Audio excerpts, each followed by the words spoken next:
Before I start my little monologue this morning, I just want to remind people that very often in the comments on my videos, you'll see somebody who looks like me but has the same avatar and has a request in the reply that you might get to Telegram you or to WhatsApp you, or you're invited to take part in some competition.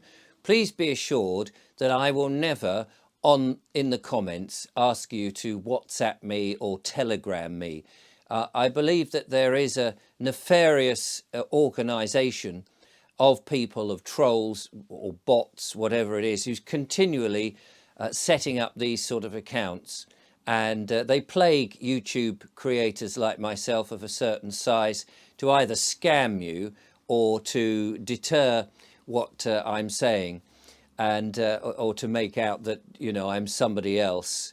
And so please, I occasionally get these emails from people saying, oh, you wanted me to contact you, I don't have Telegram, and so I'm emailing you, what is it you want? And I have to say, look, I'm sorry, that's just a scam. Please don't ring the number that they give you. You know, they're likely to be trying to dissuade you from my argument or fleece you. And actually, it's useful that I say that at the top of this video, because the thing I want to talk about on this one is, it seems that the WEF, somebody sent me a link to a video, and I'll link it below, that the WEF are employing people now, thousands of people, to troll around the internet to try and dissuade disinformation, as they call it, on YouTube sites, TikTok sites like mine, that they feel that what we're saying in challenging the what we would call it, the truth, or the so-called truth, that in challenging the narrative, that we are sowing disinformation, which of course, in some cases, it may well be true that there are people whose channels have got disinformation.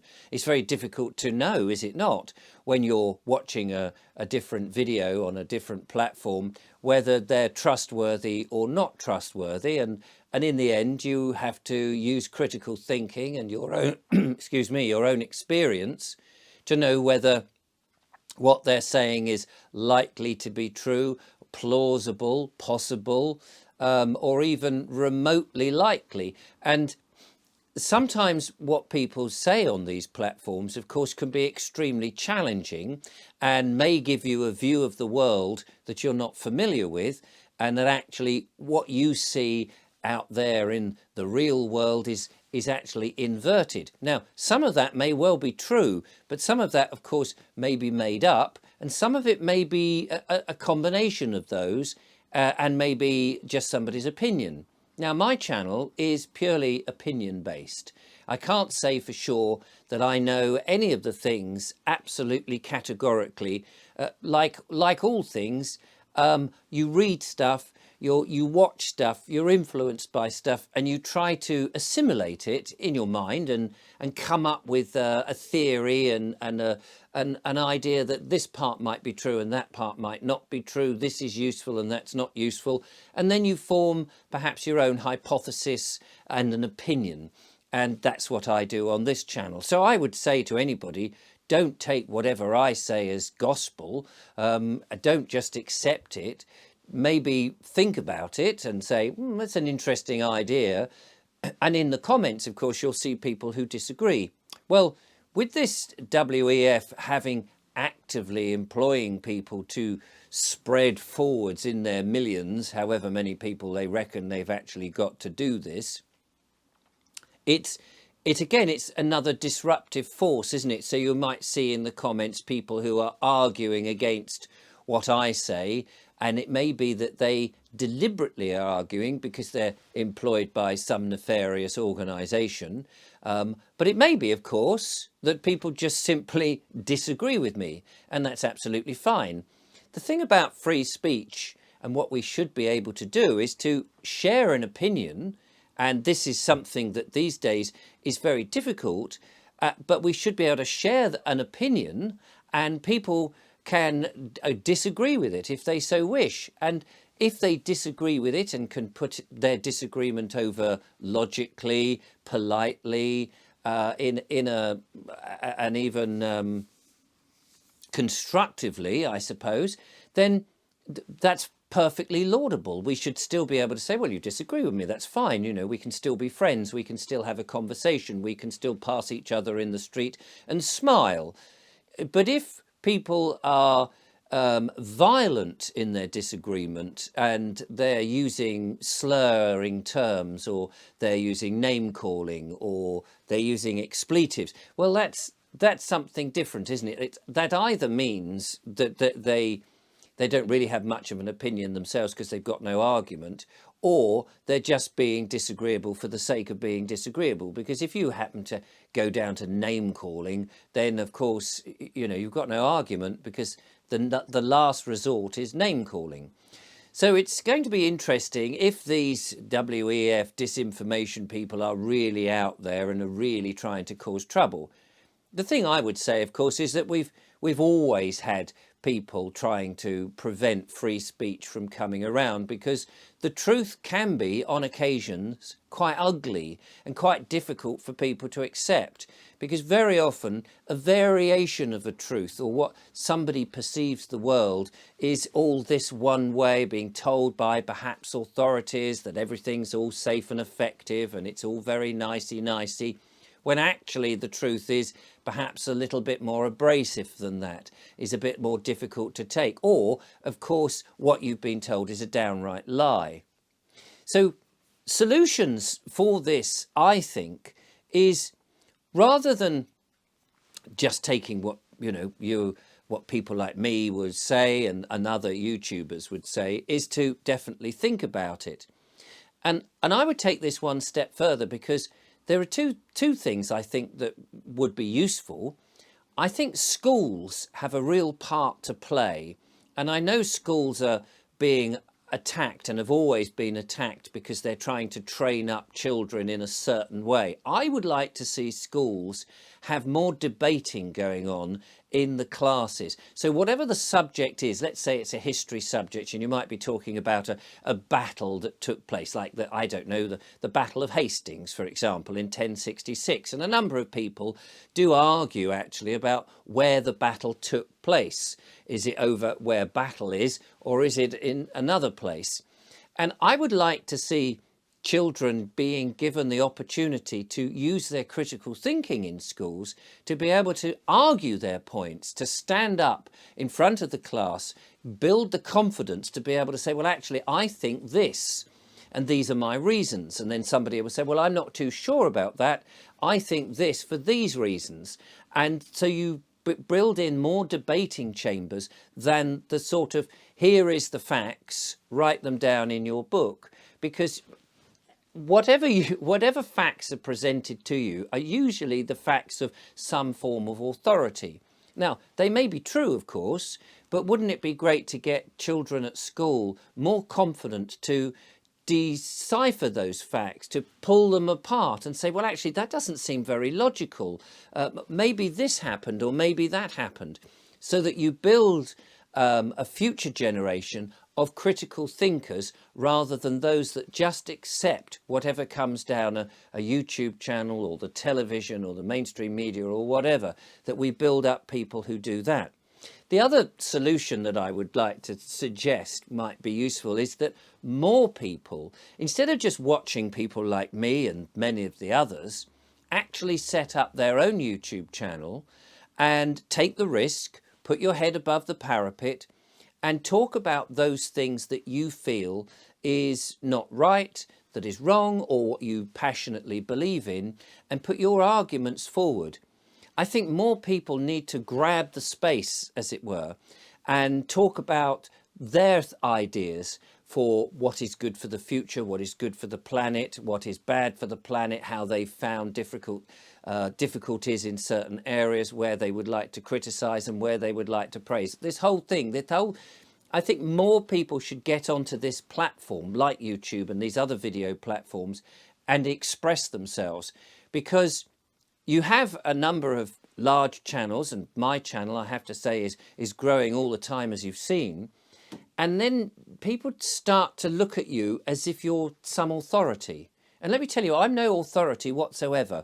When my platform had 1 subscriber and 1 viewer, I'm the same man now that there may be over 120,000 subscribers, but I'm in principle the same man. I may have learned a lot more, and I've had a lot more ideas shared to me, and people are emailing me stuff, which is fantastic, because that is what I can get into a process of thinking about the things they've sent me and entertaining the ideas that they sent me, no matter how weird and how wacky. And I can tell you some of them are extremely weird and wacky, but it's only by entertaining those ideas that you start to look at life differently.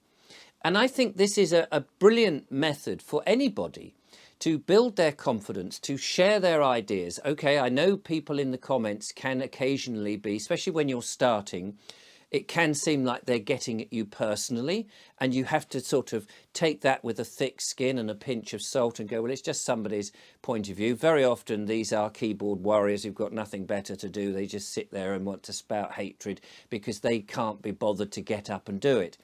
And I think anybody should have that ability, and we have this ability to get up and talk. And it's a way of combating all these so-called employees from the WEF who are going to be out there looking for misinformation and shutting people down. To me, it's like a game of whack-a-mole. They may try and shut down a channel, but let's have other channels popping up with all sorts of different opinions, so that we, the people, we have to be discerning in what we watch, because there will be a lot of radical, and there are a lot of radical and crazy and loopy ideas, as well as the sensible ones. But you need all of those free-thinking people out there presenting their ideas. And we need people to be able to discern, rather than going, no, no, no, there's only this narrative. There's only one narrative. Of course, there's not only one narrative. There's many. So I urge people, if you've got a phone or you've got a camera and you just switch it on and you talk, and don't worry about the results. If you want, just turn the comments off. Don't worry about the comments. Just get your thoughts out there, because the more people who can build that inner confidence in themselves and in their ideas. And one of the things I've found, which is really helpful, is actually just go for it. Just speak.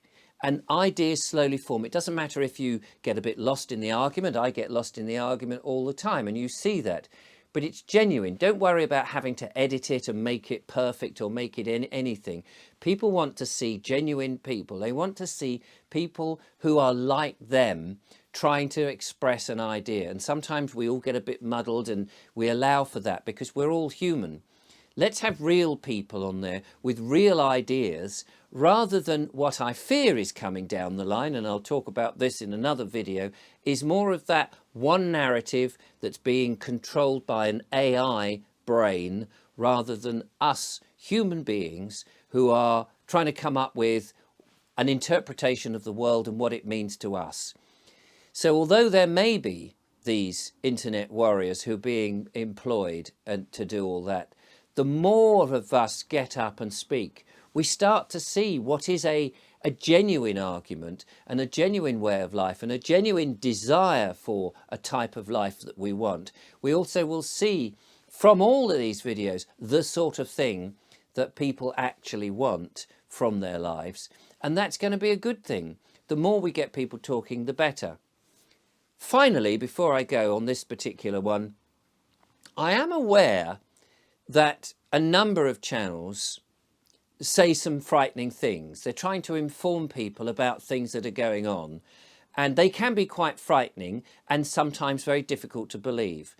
And possibly not all those channels are quite what they seem, because the one thing I am aware about is, and people have accused me of this as well, and I've thought about this, is that while you're trying to inform people, sometimes it can be quite scary.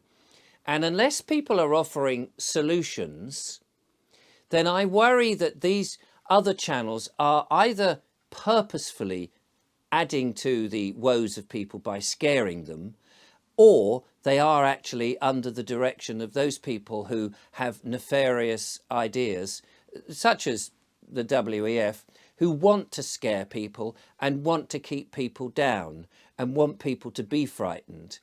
And so I am aware that some YouTube channels, they seem to be on our sides. And I'm not going to name any names because I don't know any for certain. But I'm just worried that all the time people are being scared, they're actually sort of doing the devil's work.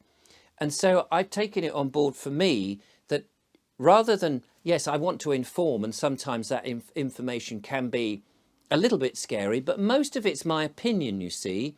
So don't take it for gospel, but I want to, where possible, offer a solution so that there's hope and a positive message at the end of it.